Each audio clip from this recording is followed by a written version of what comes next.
नमस्कार दोस्तों, मेरा नाम प्रशांत शुक्ला है और मैं आपका स्वागत करता हूं अपने अनअकैडमी के let's crack UP exam channel पर।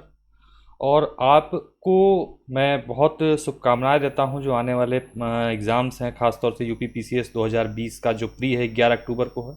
और साथ साथ जिनका कल से या मतलब मेन शुरू होने वाला है, उनको भी बहुत बहुत शुभकामनाएं पीसीएस 2019 के। साथ साथ आज मैं बताऊंगा कि आप लोगों ने अपनी समीक्षा अधिकारी जो आर ओ का प्री था उसको आप लोगों ने दे दिया होगा।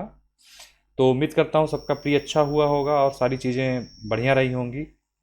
और तो आज हम लोग बेसिकली जो मेरे क्लास का जो मोटिव है वो ये है कि मैं बताना चाहूँगा कि जो मैं मेरे प्रोग्राम्स होंगे, जो मैं क्या क्या कराऊंगा अपनी क्लासेस में, उनकी पूरी क्या स्ट्रेटजी होगी। थोड़ा सा जो पीसीएस प्री, तो खैर पीसीएस प्री नज़दीक है, लेकिन जो नेक्स्ट पीसीएस प्री आएगा जिसमें सुनने में आ रहा है काफ़ी वैकेंसी भी है ठीक ठाक, तो उस प्री की क्या स्ट्रेटजी होगी। अभी जो आरओ का पेपर हुआ है, बीओ का पेपर हुआ है और पिछले साल जो पीसीएस 2019 का पेपर हुआ है, जो ये सब पेपर हुए हैं, इन पेपरों के एनालिसिस करने के बाद जो प्री का जो हमारा मेरा प्रोग्राम होगा वो किस तरीके का होगा। ख़ासतौर से उसमें जो क्वेश्चंस के लेवल हैं और जो क्वेश्चन पूछने के इनके तरीके हैं वो कैसे होंगे, किस तरीके के होंगे, ये तो इन सारी चीज़ों पे हम लोग डिस्कस करेंगे स्टेप बाय स्टेप। साथ साथ हम लोग बात करेंगे आज 2020 का जो प्री है 11 अक्टूबर को, जो बचे हुए दिन हैं उस पर लास्ट पॉइंट या एंड पॉइंट पे या फिर लास्ट में जो 20 दिन या 15 दिन आपको मिल रहे हैं उसमें क्या हमें पढ़ना चाहिए, तो उस पर डिस्कस भी करेंगे हम लोग अपकमिंग्स अपनी क्लासेस में। ठीक है, साथ साथ एक फुल स्ट्रेटजिक वे में 2021 का जो प्री है, इसकी अभी डेट नहीं है लेकिन मोस्ट प्रोबेबली मान के आप चलिए मई या जून में, मोस्ट प्रोबेबली मई में हो जाएगा इसका एग्ज़ाम। मई में आपका, मई 2021 में इसका प्री हो जाएगा। तो हम लोग को अपनी स्ट्रेटजी इसी हिसाब से बनानी पड़ेगी। जिस तरीके के अब पेपर यूपी पीसीएस के आ रहे हैं उसने वही ट्रेंड पकड़ लिया है लगभग लगभग जो यूपीएससी का है। उसमें जो क्वेश्चंस के लेवल हैं वो भी उतने ही हाई हो चुके हैं, खासतौर से इकोनॉमिक्स के। प्लस क्या नाम है कि वो आपके चाहे पॉलिटी के क्वेश्चन हो, एनवायरनमेंट के क्वेश्चन हो या करंट के क्वेश्चन हो, इनका लेवल धीरे धीरे इंक्रीज कर रहा है। तो हम लोग को उसी लेवल को पकड़ के उसी के आधार पर तैयारी करनी पड़ेगी, तभी जाके प्री निकलेगा। तो ठीक है, इसके बारे में हम लोग डिस्कस करेंगे अभी। इसके साथ साथ हम लोग का जो प्रोग्राम होगा वो बहुत ज़्यादा एक स्टेप बाय स्टेप जब चलेंगे हम लोग, तो एक प्रोग्राम हम लोग शुरू करेंगे आर ओ मेंस 2016, जिसकी डेट है 22 दिसंबर। देखिए, इसमें हम लोग पूरा नहीं कंप्लीट करेंगे आर ओ का जो मेंस है, इसमें पूरा नहीं कंप्लीट करेंगे, सिर्फ हम लोग जीएस वाले सेक्शन को टैकल करेंगे। ठीक है, जो मेंस में जीएस के ऑब्जेक्टिव क्वेश्चंस आते हैं उनको टैकल करेंगे, उनको देखेंगे। मेंस के जीएस सेक्शन की तरफ हमारा प्रोग्राम ओरिएंटेड होगा। ठीक है, इसके साथ साथ मैं आपको क्या पढ़ाऊंगा यहाँ पर अनअकैडमी के प्लेटफॉर्म पे, मेरा ऑप्शनल है पब्लिक एडमिनिस्ट्रेशन। तो उसकी मैं एक क्लास लूँगा, पूरा कंप्लीट कोर्स कराऊंगा आपको लोक प्रशासन का, मीडियम हिंदी होगा इसका। ठीक है, तो इसका पूरा कोर्स कराऊंगा आपको पब्लिक एड का मैं, पेपर 1 पेपर 2 का। और इसका जो होगा अभी हम इस पर जब डिटेल भी पब्लिक एड पे आएंगे तो बात करेंगे, पूरा स्ट्रेटजिक वे में करेंगे कि क्या कैसे करना है, कैसे नहीं करना है, और क्या सारी जो कंसेप्ट होते हैं पब्लिक एड के, उनको नोट्स वगैरह कैसे उपलब्ध करें, सारी चीज़ें हम लोग बात करेंगे। साथ साथ यूपी पीएससी जीएस पेपर 2, जो मेंस का पेपर है हमारा यूपी पीएससी जीएस पेपर 2 का, उसमें जो है सेक्शंस हमारे पॉलिटी के, गवर्नेंस के, आईआर के, इन चीज़ों पे हम लोग बात करेंगे। ठीक है, तो ये हमारे प्रोग्राम्स जो हैं मेरे द्वारा चलाए जाएंगे अनअकैडमी पर। और आपको पता ही होगा अनअकैडमी जो है पूरे इंडिया का सबसे लार्जेस्ट एजुकेशन ऑनलाइन प्लेटफॉर्म है, जहाँ पर दूर दराज गाँव में बच्चा बैठा हुआ भी यहाँ के बेस्ट एजुकेटर से जुड़ सकता है एक सिंपल से क्लिक के साथ। और उसका सारा प्रोसेस मैं आपको अपने क्लासेस में बताता जाऊँगा कि कैसे कैसे आप अनअकैडमी से जुड़ सकते हैं और क्या बेनिफिट्स हैं, सारी चीज़ें आपको मैं बताऊँगा। ठीक है, तो आइए देखते हैं। देखिए, हम लोग पहले बात करेंगे सबसे पहले प्री वाले सेक्शन की, जो हम लोग का यूपी पीसीएस 2020 2021। खैर, मैं इसको फिलहाल 2021 का ही टारगेट करके चल रहा हूँ। इसके लिए मैं एक अलग वीडियो बनाऊंगा जब शेष 20 दिन या 15-18 दिन जो भी बचे हुए हैं, कि लास्ट मोमेंट में 15-17 दिन में आप क्या ऐसा करिए कि आपके प्री में बाधा ना उत्पन्न हो, प्री निकल जाए कुल मिला के। ठीक है, तो उस पर हम लोग बात करेंगे। तो देखिए, सबसे पहले हम लोग अगर बात करते हैं प्री, जो हम लोग अब क्लासेस हमारी चलेंगी उस पर क्या क्या होगा, किस तरीके से होगा। तो सबसे पहले देखिए, मैंने अपने जो प्री का सिलेबस है उसमें क्या क्या आता है। देखिए, सबसे पहले जो आता है पॉलिटी आता है। ठीक है, और पॉलिटी बहुत अच्छा तरीके से क्वेश्चन पूछे जाने लगे हैं पॉलिटी में। और डीप भी पूछने जाने लगे हैं। आर के पेपर देखिए आप, ठीक है बहुत कठिन तो नहीं थे लेकिन बहुत हल्के भी नहीं कह सकते हो आप। मतलब अगर आप जो चीज़ें अनकॉमन तरीके से, मतलब जो चीज़ों को हम अनकॉमन समझते थे, छोड़ देते थे कि यार ये तो नहीं पूछा जाएगा, अब झुकाव उधर जाने लगा है। तो पॉलिटी के 18 से 20 क्वेश्चन आपके आते हैं। तो इसको कैसे टैकल करेंगे, इसको हम लोग स्ट्रेटेजिक वे में एक एक क्लास पूरी करते हुए पूरी पॉलिटी को ख़त्म करेंगे। ठीक है, साथ में हिस्ट्री है। तो हमारी टीम जो है अकेडमी की जुड़ी हुई, हिस्ट्री से जो क्वेश्चन आते हैं उसमें आपके मॉडर्न हिस्ट्री के 10 से 20 क्वेश्चन आते हैं, लगभग 10 से 20 क्वेश्चन आपको मिल जाते हैं बड़े आराम से। कभी कभी क्या होता है ये रेशियो घट जाता है, बढ़ जाता है, लेकिन मॉडर्न हिस्ट्री मैंने जो नोटिस किया अब तक वो 10 से 20 सवाल तो आते ही आते हैं। फिर है मिडावल हिस्ट्री, मध्यकालीन भारत, इससे 7 से 8 का सवाल पूछे जाने लगे हैं। अब तो मैं देख रहा हूँ इनकी संख्या दिन प्रतिदिन बढ़ाते चले जा रहे हैं, कभी मॉडर्न से घटा देते हैं, यहाँ से बढ़ा देते हैं। एंशियंट अभी भी 4 से 5 क्वेश्चनों पर है लगभग। ठीक है, तो 10, 7, 17, 4, 21 से लेकर 25 तक क्वेश्चन जो है हिस्ट्री मिल जाते हैं। कभी कभी हो सकता है 17, 15 हो जाते हैं, क्योंकि अब यूपीएससी अपने सेट पैटर्न पे काम नहीं कर रहा है। यूपीपीएससी अपने सेट पैटर्न पे काम नहीं कर रहा है। जैसे यूपीएससी करता आया है कि कभी किसी सेक्शन को घटा दिया, कभी सेक्शन को बढ़ा दिया, वही काम हमने यूपीपीसीएस ने हमारे शुरू कर दिया है। इसके बाद है हम लोग का ज्योग्राफी। ज्योग्राफी में क्या क्या आता है, इंडियन ज्योग्राफी और वर्ल्ड ज्योग्राफी। देखिए इंडियन ज्योग्राफी से अब 10 से 12 से 15 तक क्वेश्चन जो है पूछे जाते हैं। और धीरे धीरे अब देख रहा हूँ झुकाव जो है यूपी कमीशन का कहाँ है, वर्ल्ड ज्योग्राफी की तरफ भी जा रहा है, जैसा कि यूपीएससी करता है। ठीक है, तो इधर भी इसने क्वेश्चनों को उठाना शुरू कर दिया है, तो आपको इन दोनों सेक्शन को लेके चलना पड़ेगा। ठीक है, इसके बाद हमारा क्या आता है प्री में, साइंस। ठीक, साइंस में क्या क्या है, बायोलॉजी, केमिस्ट्री, फिजिक्स। तो जो सबसे अधिक क्वेश्चन होते हैं हमारे वो बायोलॉजी सेक्शन से आते हैं, 10 से 12 क्वेश्चन आते हैं। तो इसको टैकल करने की क्या स्ट्रेटजी होगी, हम लोग क्लास में पूरी तरीके से डिस्कस करेंगे अच्छे तरीके से, ये कैसे करें कि हमारे क्वेश्चन लगभग सही हो जाए। यहाँ पे जो क्वेश्चन लगभग आप चाहोगे तो साइंस के आपके सही हो जाएंगे।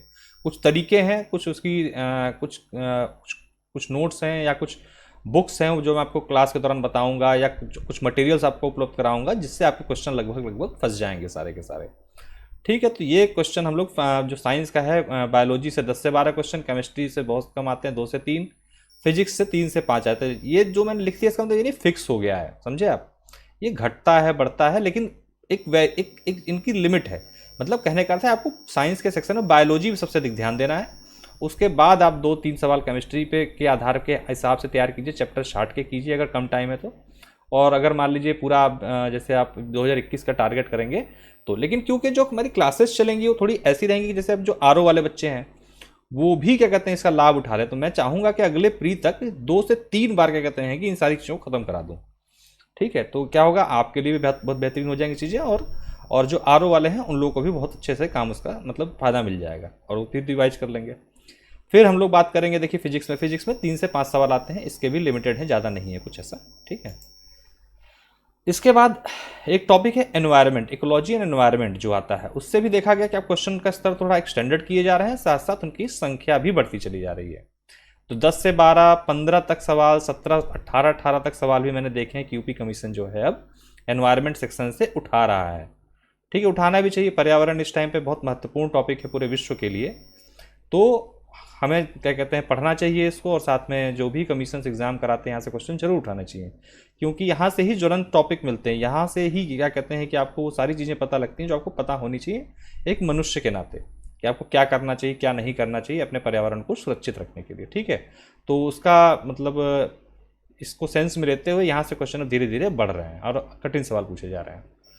एक नई चीज़ देखने में आ रही है इकोनॉमिक्स। अभी खास तौर से 2019 पीसीएस से हम लोगों ने देखा है कि पहले जो इकोनॉमिक्स से क्वेश्चन आते थे यूपी कमीशन में वो परंपरागत होते थे, या तो मतलब परंपरागत मतलब बहुत पुराने एक पंचवर्षीय योजना वगैरह से उठाया, पूछ लिया जी खत्म, कि इसमें ऋणात्मक था, किसमें धनात्मक था, इस पंचवर्षीय योजना में का थीम क्या था, या इसका वृद्धि दर कितनी थी, ऐसे क्वेश्चन थे नॉर्मल। और दूसरे टाइप जो क्वेश्चन पूछते थे, क्या पूछता था, तुरंत का करंट में जो इकोनॉमिक सेक्शन होता था आपका, या डाटास पूछ लेता था, या बजट के सम क्वेश्चंस पूछ लेता था, एकदम सीधे थे फैक्ट टू फैक्ट। ठीक है, लेकिन अब जो पीसीएस 19 से बीओ के एग्ज़ाम से और आरओ के परीक्षा का जो पेपर देखा गया, उसके बाद ही समझ में आया कि अब जो इनका इकोनॉमिक्स है वो कंसेप्चुअल बेस की तरफ जा रहा है। ठीक है, और थोड़ा सा डीप पूछने की कोशिश करें, करंट रिलेटेड अभी भी है लेकिन थोड़ा सा डीप एनालिसिस के साथ जा रहे हैं। तो इस सेक्शन पे भी हम लोग बात करेंगे कैसे कैसे इस चीज़ को किया जाए, क्या मकसद होना चाहिए कि किस तरीके से आपको करना हो इस चीज़ को, तो करें। तो इन सारी चीज़ों पे हम लोग डिटेल में जब बात करेंगे तो करेंगे, ठीक है। इसके साथ साथ देखिए, अब यूपी स्पेशल जो अभी कल पेपर हुआ है आर ओ का, उसमें हमने देखा कि यूपी स्पेशलों के क्वेश्चनों की संख्या अचानक से बढ़ा दी। जैसे पीसीएस 19 में क्वेश्चन गायब थे तो बहुत विरोध हुआ, ठीक। तो अचानक से हमने देखा क्वेश्चनों का, पहले तो 4 से 5, 2 से 3 इस तरीके से क्वेश्चन आते थे। अभी क्या किया, अचानक से 8 से 10 सवाल, 10 से 12 सवाल तक पहुंचाने लगा, जो कि अच्छा है भाई। जब अगर आप यूपी के हैं मान लीजिए और आपको यूपी की ही जानकारी नहीं है तो आप कैसे काम करेंगे। इसलिए यूपी के सवाल तो यूपी परीक्षा में होने ही चाहिए। और मेरा तो मानना है ये लगभग 15 से 20 सवाल आप पूछिए इस पर। कारण कि भाई आपको उत्तर प्रदेश लोक सेवा आयोग से नौकरी प्राप्त करके उत्तर प्रदेश में ही नौकरी करनी है। तो आप उत्तर प्रदेश की मिट्टी, उत्तर प्रदेश की जलवायु, उत्तर प्रदेश का कल्चर, उत्तर प्रदेश का इतिहास या उत्तर प्रदेश का भौगोलिक संरचना या यहाँ का कल नहीं जानेंगे आप, तो फिर आप कैसे सर्वाइव कर पाएंगे। इसलिए उत्तर प्रदेश स्पेशल के क्वेश्चनों की संख्या जैसे अन्य राज्य हैं वो ज़्यादा मात्रा में रखते हैं, तो यहाँ भी रखना चाहिए। उससे दो फायदे हैं, एक तो जो भाई यूपी के बच्चे हैं उनको थोड़ा सा वेटेज मिलेगा, मिलना भी चाहिए, हर राज्यों में मिल रहा है। दूसरा, आपको अपने प्रदेश की जानकारी होगी, विस्तृत जानकारी होगी। ऐसा नहीं कि मान लीजिए आप किसी छोटे से जिले जैसे सोनभद्र में या कहीं रहे तो आप आसपास के जैसे कि पूर्वांचल के बारे में ही सब कुछ जाने जा रहे हो, आपको पश्चिम उत्तर प्रदेश का कुछ पता ही नहीं, बुंदेलखंड का कुछ पता ही नहीं है। तो ये सब ना हो। इससे क्या होगा, आपको एक विस्तृत सोच डेवलप होगी, आपका एक दृष्टिकोण जो होगा व्यापक होगा। तो ये क्वेश्चन इसलिए रखे जाते हैं। खासतौर से इसका फायदा क्या होगा, जब आप मेंस के जो पेपर आता है हम लोग का, हर पेपर में जो मेंस के सेक्शन जुड़े हुए हैं उसमें यूपी स्पेशल के अगर आपके पास फैक्ट्स हैं तो वहां पे आप डाल लोगे तो आपका क्वेश्चन स्ट्रांग होता चला जाएगा मेंस में। देखिए सिलेक्शन तो अल्टीमेटली मेंस और इंटरव्यू से ही होना है, और सच्चाई तो यही है कि मेंस से ही होना है, इंटरव्यू तो 100 नंबर का ही रह गया है। तो आपका रिफाइंड जितना आंसर होगा आपको उतने अच्छे मार्क्स मिलेंगे। इसके साथ साथ हम लोग का करंट अफेयर से क्वेश्चन 25 से 30 रहते हैं, कभी कभी 35 भी हो जाते हैं, कभी 25 की जगह 20 भी हो जाते हैं, लेकिन ये एक रेशियो जो है अराउंड 30 का ये बना ही रहता है करंट अफेयर का। और करंट अफेयर एक ऐसी मतलब टॉपिक है आपके पढ़ाई का कि आप यहाँ से चाहो तो 100% क्वेश्चन सही कर सकते हो। हाँ जी, सही कह रहा हूँ मैं, 100% आप क्वेश्चन सही कर सकते हो, और होते हैं लोगों के। थोड़ा तमीज़ से आप गेस कर लो, थोड़ा सा सही समझ जाओ कि हाँ यूपी का ट्रेंड क्या है, यूपी पूछता क्या है, यूपी कमीशन, इसको पकड़ के अगर तैयारी कर ली तो आपके 100%, बहुत स्थिति गंभीर होती तो 90% सवाल आप करंट अफेयर के जरूर यहाँ से सॉल्व कर सकते हो। तो वो कैसे होगा, क्या होगा, कहाँ से कराना है, कैसे कराना है, उसकी जिम्मेदारी मेरी है। लेकिन ये जरूर है कि कराऊंगा तो आपके करंट अफेयर के क्वेश्चन लगभग सारे मिल जाएंगे वहाँ से, ठीक है। तो हम लोग जब डिटेल्ड क्लास शुरू करेंगे तो वहाँ पर सारी चीज़ें आपके पास ये उपलब्ध रहेंगी।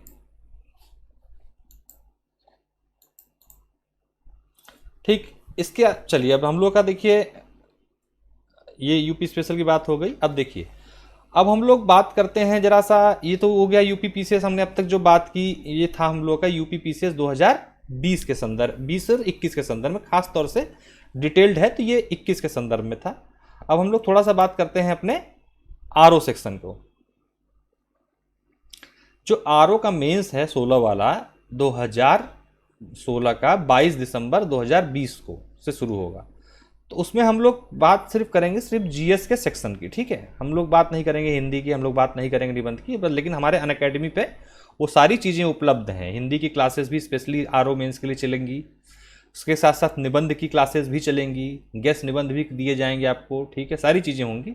लेकिन जो मेरे द्वारा आपको उपलब्ध कराया जाएगा वो क्या कराया जाएगा, जीएस का सेक्शन जो आता है ऑब्जेक्टिव वाला। तो इसमें क्या क्या है, इसमें है कि आता क्या क्या है। देखिए, जो अभी हम लोगों ने पीछे बात की हिस्ट्री पॉलिटी, सारे वही same topics as UP PCS pre, वही वाले सेम टॉपिक्स हैं जो यहाँ पे भी आपको करने ही करने हैं। मतलब आप उसको मतलब वो नहीं कर सकते हो, नेग्लेक्ट करके नहीं चल सकते हो। वहाँ से क्वेश्चन, यहाँ क्वेश्चन सेम रहते हैं, स्टैंडर्ड भी सेम रहता है, कोई अंतर नहीं आता है, ठीक है। तो वो सारे टॉपिक आपको इसमें कवर करने हैं। Only ratio of questions gate decrease, हाँ मतलब आपके जो क्वेश्चन का, जैसे यहाँ पर 150 सवाल आता है पीसीएस में, यहाँ पर आता है 120 सवाल, ठीक है। तो 120 सवाल आएंगे तो क्या होगा, हर सेक्शन से क्वेश्चनों के रेशियो घटते चले जाएंगे। तो इतना ही अंतर आता है कि क्वेश्चन के रेशियो घट जाते हैं, बाकी क्वेश्चन के स्टैंडर्ड में कोई अंतर नहीं आता है। तो आपको ये सारे टॉपिक जो हम लोगों ने पीछे डिस्कस किए सारे ही करने पड़ेंगे आपको, ठीक है। उसके बाद कुछ एडिशनल टॉपिक से भी क्वेश्चन देखे गए हैं यहाँ पर, जो हमें मतलब मेंस में मिल जाते हैं। एक तो एग्रीकल्चर, एक जनगणना। वैसे तो जनगणना वहाँ भी आती है, लेकिन यहाँ पर तुलनात्मक रूप से हमें क्वेश्चन स्पेसिफिक देखने को मिल जाते हैं ज़्यादा, और एग्रीकल्चर से, कृषि से भी क्वेश्चन हमको देखने को मिलते हैं। तो हम लोग यहाँ पर इसके संदर्भ में जब बात करेंगे तो ये डाटास वगैरह आपको सेंसस के डाटास और एग्रीकल्चर के डाटास भी यहाँ मैं उपलब्ध कराऊंगा, और कुछ उसके तरीके बताऊंगा, और कुछ उसमें से गेसिंग्स भी दूंगा कि हाँ यहाँ से जरूर इसको करके जाइए, यहाँ से क्वेश्चन जरूर आ सकता है, ठीक। तो ये बात हो गई हमारे आरओ एआरओ मेंस की। अब बात कर लेते हैं हम लोग थोड़ा सा कि मैं जीएस के में मेंस में क्या पढ़ाऊंगा, उसके में कैसे काम करेंगे हम लोग। देखिए मेंस का जो जीएस का पेपर, जब मैं इसकी क्लासेस शुरू करूंगा तो उसमें शुरू करूंगा पेपर टू ही मैं पढ़ाऊंगा जीएस में। और क्योंकि देखिए मेंस का सिलेबस बहुत वाइड होता है और बहुत बड़ा होता है, तो उसमें ये है कि मैं कहूँ सारे करा दूंगा ये हो जाए, तो वो नहीं होता, वो किसी से नहीं हो सकता। तो स्पेसिफिक होना पड़ता है आदमी को। क्योंकि मेरा ऑप्शनल लोक प्रशासन है, और आप लोक प्रशासन का पेपर 2 देखोगे और अपने जीएस का पेपर 2 देखोगे, तो आप पाओगे कि 80% 70% समानताएं हैं। तो उससे क्या फ़ायदा हो गया कि आप अगर अपना ऑप्शनल का पेपर 2 तैयार कर रहे हो लोक प्रशासन का, तो आपका उसके साथ साथ ही जीएस का पेपर 2 भी तैयार हो जाता है। सबसे जो बड़ी बात होती है, जो सबसे ज़्यादा फायदा मुझे दिखाई देता है, वो यही है। तो जीएस के पेपर 2 में हम लोग जो पढ़ेंगे उसमें 4 टॉपिक्स हैं बेसिकली, जो हम जी पेपर 2 में जीएस में है। एक तो है पॉलिटी का सेक्शन, ठीक है। ये पूरा पॉलिटी का सेक्शन है, टॉपिक वाइज बटे हुए। जब हम लोग इसकी क्लास शुरू करेंगे तो आपको पूरा सिलेबस डिटेल डिस्कस करूंगा और बताऊंगा कि कहाँ से क्वेश्चन उठ सकते हैं, कैसे कैसे उठ सकते हैं, ठीक। अब मेंस का 19 का पेपर भी आ रहा है, तो और थोड़ी सी चीज़ें स्पष्ट हो जाएंगी। 18 का पेपर हम लोग के पास है ही है। दोनों का तुलनात्मक अध्ययन करेंगे, उसके आधार पर कोर्स डिजाइन करेंगे। सिलेबस पूरा कराना बड़ी बात नहीं है, बात है कि आपको जो करवाया गया वहाँ से क्वेश्चन आने चाहिए। तो मेरा जो मोटिव होगा, आपको क्वेश्चन आंसर फॉर्मेट में चीज़ों को उपलब्ध कराऊँ मैं, ठीक है। कि 200 वर्ड्स 125 वर्ड्स के जो आंसर हैं 8 नंबर 12 नंबर के, उसके आधार पे आपको आंसर फ्रेम करना सिखाऊं, उसके आधार पे आपको आंसर लिखवाऊं, टॉपिक वाइज आंसर लिखवाऊं या उपलब्ध कराऊं, समझाऊं आपको कि हाँ देखिए एक क्वेश्चन ऐसे आता है, इसमें क्या क्या मुख्य बिंदु होने चाहिए और क्या नहीं होने चाहिए, किस तरीके से आप डायग्राम ग्राफ इन चीज़ों का प्रयोग करके अपने नंबरों को बढ़ा सकते हैं। ये सारा हम लोगों का मुख्य मुद्दा होगा जब हम लोग क्लास करेंगे डिटेल में, ठीक है। तो पॉलिटी हो गई। अगला सेक्शन इसमें आता है गवर्नेंस। गवर्नेंस में से भी क्वेश्चन जरूर आते हैं, पिछली बार भी आए 2018 में भी। अब कल से पेपर शुरू होगा 19 का, तो हम लोग देखेंगे कि उसमें भी कैसे क्वेश्चन पूछे जा रहे हैं। तो उससे एक हम लोग को एक बेसिक फ्रेम मिल जाएगा कि हमारा जो एरिया है क्वेश्चन बनने का वो यही है, उसी के आधार पर। खैर मैंने बहुत सारी चीज़ें देख ली 18 में, और उसका जब मैंने डिटेल एनालिसिस किया तो ये पाया कि क्वेश्चन कहीं नहीं, कुछ चीज़ें हैं ऐसी वही से बन रही हैं, ठीक है। वो मैं आप लोग को जब पढ़ाएंगे, हम लोग पढ़ाएंगे उस चीज़ को, तब आपको डिटेल बताऊंगा मैं। कुछ खास नहीं है, कुछ चीज़ें आप पकड़ लीजिए, काम बनना शुरू हो जाएगा आपका। आप देखोगे कि आपके तो मतलब जो गेस किया गया, आपको मिला दिया गया है, वो सारा का आप मतलब आपके पास है उपलब्ध, कोई ऐसी विशेष दिक्कत नहीं आ रही है। तो एक स्मार्ट गैसिंग समझ लीजिए स्ट्रेटजी का हिस्सा होता है। अगर आपको वो आ गया तो आप अपना सिलेबस को संकुचित करके, समझ लीजिए कंप्रेस करके 50% कर ले जाते हो। तो संकुचित करना है मतलब कि स्मार्ट गैस करते ही आप अपने सिलेबस को छोटा, वो आना चाहिए, नहीं तो इस समुद्र में जो सिलेबसों का समुद्र है यूपी कमीशन के, उसमें तो डूब जाओगे। तो बिल्कुल क्या कहते हैं कि तमीज़ से काम करना है, और एक स्मार्ट तरीके से, स्मार्ट स्टडी स्मार्ट गैस के साथ। फिर आईआर है हम लोग का, इंटरनेशनल रिलेशन। यहाँ से क्वेश्चन जरूर आते हैं, पिछली बार भी आए थे, हमेशा आएंगे। और अब तो बहुत आसपास के मुद्दे गर्म भाई, चाइना का मामला, पाकिस्तान तो ठीक है शांत बैठा हुआ है, नेपाल, खास तौर से चाइना का तो बहुत ही हालात बिगड़े हुए हैं। तो क्वेश्चन तो जाहिर सी बात है पीसीएस 19 में भी 100% आएंगे ही आएंगे, जब पेपर होगा आप लोग देखिएगा, ठीक। तो आईआर से क्वेश्चन कैसे आते हैं, उस पर क्या इंपॉर्टेंट होना चाहिए, क्योंकि ये करंट होता है। आप मान लो पहले से आईआर तैयार करके बैठे हो, जब भारत चाइना के संबंध अच्छे चल रहे थे, आपने कहा जाके वही लिख देंगे, अब गलत हो जाएगा ना मामला। तो एकदम तत्काल जो चल रहा होता है उसके आधार पर उत्तर लिखा जाता है। ऐसे पहले भारत नेपाल के संबंध बहुत अच्छा हुआ करते थे, लेकिन फिलहाल क्या है, गड़बड़ है। मान लो आपने पहले का पढ़ा हुआ है, लिखाओ, तो दिक्कत हो जाएगी ना। इसी तरीके से यूपी स्पेशल है, यूपी स्पेशल से भी सवाल यहाँ पर बनते हैं। यहाँ के मतलब कि जैसे पिछली बार आ गया था क्वेश्चन कि उत्तर प्रदेश से कानून व्यवस्था के बारे में सवाल पूछ लिया था, ठीक है। तो अब मान लीजिए प्रशासनिक व्यवस्था के बारे में पूछ ले इस बार, या पंचायती राज व्यवस्था के बारे में उत्तर प्रदेश के पूछ ले, संरचना बनाइए, कुछ भी पूछ सकता है, बहुत सारे टॉपिक्स हैं इनके पास, ठीक है। तो ये तो हम लोग का मेंस का डिस्कशन होगा कि हम लोग मेंस पे कैसे काम करेंगे। चलिए क्लास होगी तो डिटेल में हर एक चीज़ धीरे धीरे धीरे करके हम लोग करेंगे, और करेंगे ऐसा कि आप जीएस के पेपर 2 में बहुत बढ़िया नंबर क्या कहते हैं कि आपको आएंगे। उसका मतलब है तरीके हैं, उस तरीक़ों पे हम लोग काम करेंगे, तो उसको आप लोग निश्चिंत होकर आप लोग जुड़े रहिए बस, ठीक है। अब देखिए सबसे बड़ी बात, जो हम लोग का वैकल्पिक विषय है, वैकल्पिक विषय में क्या पढ़ाऊँगा, लोक प्रशासन, पब्लिक एडमिनिस्ट्रेशन। ये खास तौर से जो प्रोग्राम मैं बनाऊंगा इसका, वो बनाऊंगा मेंस 2020 वालों के लिए, जिनका मेंस कब है, 22 जनवरी से शुरू होगा। तो 22 जनवरी से जो मेंस होगा उन लोगों का, जो 11 अक्टूबर का जिनका प्री है, उसको टारगेट करके मैं एक लोक प्रशासन का बैच बनाऊंगा। वो बैच पूर्णतः हिंदी मीडियम में होगा, लेकिन ऐसा नहीं कि कोई इंग्लिश मीडियम वाला तो वो पढ़ ही नहीं सकता है। मैं बाइलिंगुअल थोड़ा थोड़ा यूज करके बताता हूँ, समझाता हूँ चीज़ों को, तो कर सकता है। समझना अगर चाहिए तो आपको समझ जाओगे, लिखना चाहे जिस चीज़ में चाहो, जैसे चाहे वैसे लिख लो, कोई दिक्कत नहीं है। लेकिन मीडियम मेरा हिंदी रहेगा, मैं नोट्स वगैरह जो उपलब्ध कराऊंगा आपको हिंदी में ही उपलब्ध कराऊंगा। तो मैं इसको कह के चलूँगा हिंदी मीडियम। भाई आजकल बहुत इस टाइम पे यूपी कमीशन में चल भी रहा है मामला, हिंदी मीडियम इंग्लिश मीडियम ये वो, ठीक है। और जहाँ तक दिख रहा सही भी है, तो खैर उस इशू पे हम लोग बाद में बात करेंगे क्या है, लेकिन इशू तो है। और इशू होने के नाते हमें क्या है कि अब जो मुख्य परीक्षा का हम लोगों ने जो विषय चुनेंगे हम, और जिस तरीके से उसको लिखना है, उसकी स्ट्रेटजी में बहुत अच्छा खासा अंतर हम लोग को लेके आना पड़ेगा। जैसे विवादित मुद्दे अभी सुनने में आ रहे हैं कि स्केलिंग हुई है नहीं हुई है, और 2020 के विज्ञापन में आपके लिख दिया गया है पॉइंट नंबर 15 में कि स्केलिंग जो है आवश्यकता अनुसार होगी। ऐसे में हमें क्या करना पड़ेगा कि अपने वैकल्पिक विषय को धार बहुत अच्छे से देनी होगी, ठीक है। बहुत बढ़िया से तैयार करना पड़ेगा, और कुछ ऐसी चीज़ों का यूज करना पड़ेगा जो इंग्लिश मीडियम के बच्चे यूज करते हैं, वो अपना नंबर स्कोर करते हैं, कैसे करते हैं, उस सारी स्ट्रेटजी पे हम लोग काम करेंगे, कैसे कैसे होगा। और ये मैं पूरा जो है आपका मुश्किल से 2.5 से 3 महीने में ख़त्म करा दूंगा इसको, 2.5 महीने में कोशिश करूंगा, दोनों पेपर 1 पेपर 2, और एक बहुत अच्छे तरीके से। बेसिक जो मेरा पढ़ाने का रहेगा, ये नहीं कि आया लेक्चर दे के चलेगा, नहीं। मेरा जो रहेगा, एक तो लोक प्रशासन पढ़ाने का जो तरीका होगा वो होगा, सिलेबस तो पूरा होगा ही होगा, कराऊंगा ही कराऊंगा मैं, लेकिन मेन जो मेरा होगा उद्देश्य ये होगा कि आपको क्वेश्चन आंसर फॉर्मेट में क्वेश्चन उपलब्ध कराऊं।